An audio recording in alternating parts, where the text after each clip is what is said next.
জম্মু কাশ্মীরের কিস্তওয়ারে সন্ত্রাস দমন অভিযানে বড় সাফল্য নিরাপত্তা বাহিনীর। এই অভিযানে গুড়িয়ে দেওয়া হয় কিস্তওয়ার জেলার চাত্রু বনাঞ্চলের একটি জঙ্গি ঘাঁটিকে। জানা যায় ওই এলাকায় 2 থেকে 3 জন সন্দেহভাজন জৈশ-ই মোহাম্মদ জঙ্গির উপস্থিতি সম্পর্কে গোপন সূত্রে খবর পান গোয়েন্দারা। সেই তথ্যের ভিত্তিতে সেনা, সিআরপিএফ এবং জম্মু কাশ্মীর পুলিশের একটি যৌথ বাহিনী রবিবার অভিযান শুরু করে, যার জেরে উভয় পক্ষের মধ্যে গুলির লড়াই বেঁধে যায়।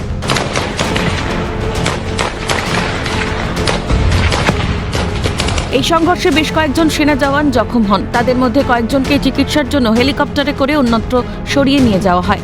সোমবার হাসপাতালে চিকিৎসাধীন অবস্থায় মৃত্যু হয় সেনার বিশেষ বাহিনীর এক হাবিলদারের। মৃতের নাম গজেন্দ্র সিং। এদিকে অনলাইনে প্রচারিত ভিডিওতে দেখা গিয়েছে যে ঘটনাস্থল থেকে উদ্ধার হওয়া জিনিসপত্র থেকে ইঙ্গিত মিলেছে যে এটি জঙ্গিদের আশ্রয়স্থল হিসেবে ব্যবহৃত হয়েছিল। লুকিয়ে থাকা জঙ্গিদের খোঁজে জোর কদমে তল্লাশি অভিযান চালানো হচ্ছে বলে খবর।